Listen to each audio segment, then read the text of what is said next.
Hello everyone, स्वागत है आपका स्टडी रूल में। फ्रेंड्स, आज हम लोग इस वीडियो में देखेंगे आचार्य रामचंद्र शुक्ल जी का जीवन परिचय। ठीक है, देखिए जो आचार्य रामचंद्र शुक्ल जी का जो जीवन परिचय है, ये जो गद्यांश से है, आपके 3 पूछे जाते हैं। ठीक है, इसमें लेखक पूछे जाते हैं और उनमें से कहता है कि लेखक का जीवन परिचय और इनमें से और उनका किसी एक रचना का नाम बताइए। ठीक है, तो एक रचना का नाम तो याद ही कर सकते हैं, कम से कम तो 5 याद करके रखे रहिए। कोई भी याद पड़े तो आप वहाँ पे लिख सकते हैं, एक नहीं 2 लिख दीजिए, कोई दिक्कत नहीं है।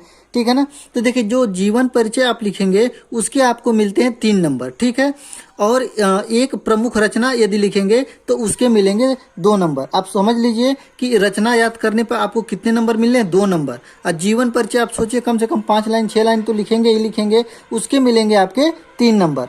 सारे मिलके आपके मिलते हैं कितने, 5 मार्क्स मिलते हैं आपके जीवन परिचय के लिए। ठीक है, तो ये आपके क्या है, गद्य के लिए है। और एक पद्यांश के लिए भी पूछा जाता है। ठीक है ना, तो वहाँ पे पूछा जाएगा कवि और उनके जितने भी रचनाएं हैं वो पूछे जाएंगे। ठीक है, तो देखेंगे आचार्य रामचंद्र शुक्ल जी का जो जीवन परिचय, देखिए जो 2023 में पूछा गया था, कौन कौन से लेखक का पूछा गया था, तो आचार्य रामचंद्र शुक्ल जी का, जयशंकर प्रसाद और डॉक्टर राजेंद्र प्रसाद। तो इनमें से कोई एक ही लिखना रहता है आपको। तो देखिए 4 लोग हैं, आचार्य रामचंद्र शुक्ल, जयशंकर प्रसाद, डॉक्टर राजेंद्र प्रसाद और एक और लोग हैं। ठीक है, तो 4 लोगों में से यदि आप लोग 2 भी याद कर लेते हैं अच्छे से, तो इनमें से आपको मतलब 2 याद कर लेंगे तो उनमें से कोई ना कोई एक आपको मिल ही जाएगा। ठीक है ना, तो यहाँ पे देखिए तो आचार्य रामचंद्र शुक्ल जी का और जयशंकर प्रसाद जी का, इन दोनों को क्या करेंगे आप लोग अच्छे से याद कर लीजिए। ठीक है, ठीक है, तो 2 आप लोग याद कर लेंगे अच्छे से, आचार्य रामचंद्र शुक्ल जी का और जयशंकर प्रसाद जी का,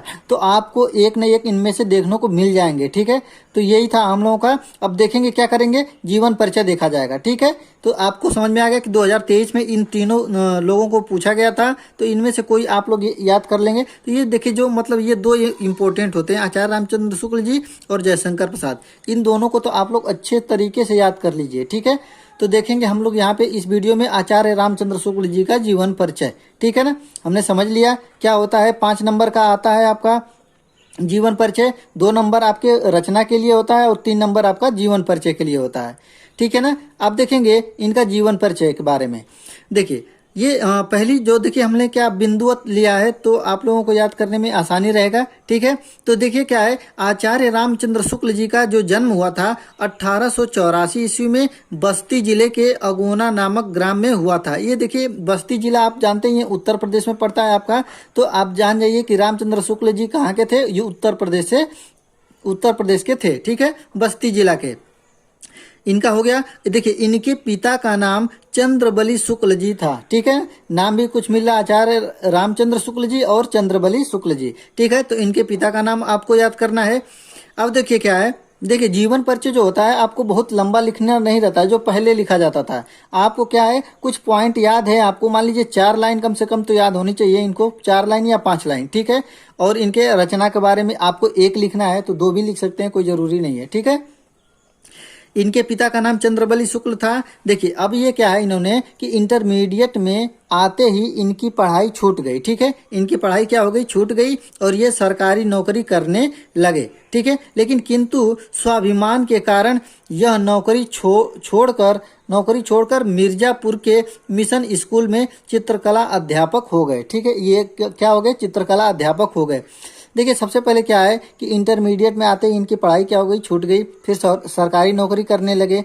फिर लेकिन स्वाभिमान के कारण, स्वाभिमान क्यों कारण, क्योंकि ये शुक्ल जी क्या थे, आप पंडित थे। तो पंडित आप देखिए इंटर तक पहले के लोग क्या थे, पढ़ाई तो ज़्यादा मतलब करते थे ना, जो पंडित लोग थे। तो इसी की वजह से मतलब उनको थोड़ा सा शर्मिंदगी लगा कि हम सरकारी नौकरी कर रहे हैं, लेकिन हमको क्या करनी चाहिए, आगे पढ़ाई करनी चाहिए।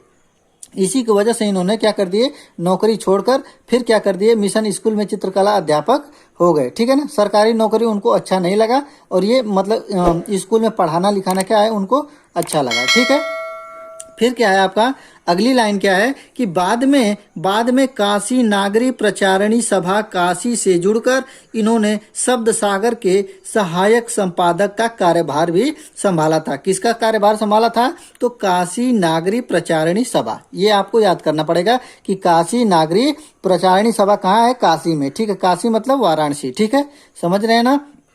अब क्या है इसके बाद देखिए कितने हमने लाइन याद कर लिए।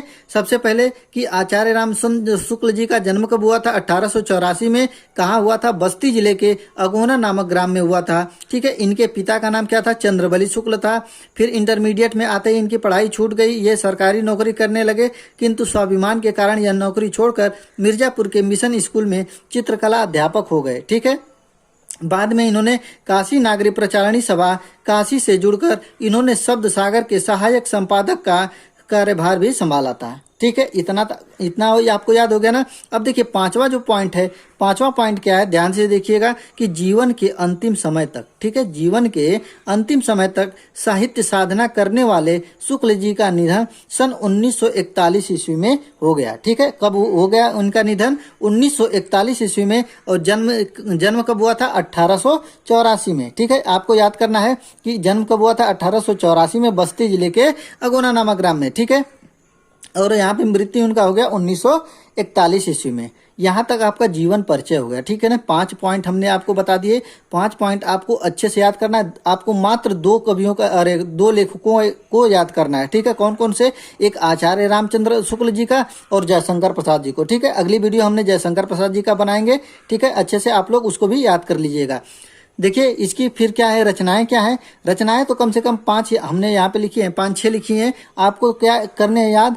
आपको बस लिखना है। एग्जाम में 1 पूछा जाता है। ठीक है, 1 पूछा जाएगा, आपके ऊपर है 1 लिख दें या 2 लिख दें। ठीक है, इनकी रचना क्या है? देखिए कि चिंतामणि है। ठीक है, सबसे इनकी प्रमुख रचना कौन सी है? चिंतामणि है। तो आप लोग चिंतामणि को अच्छे से याद कर लीजिएगा कि चिंतामणि के लेखक कौन है?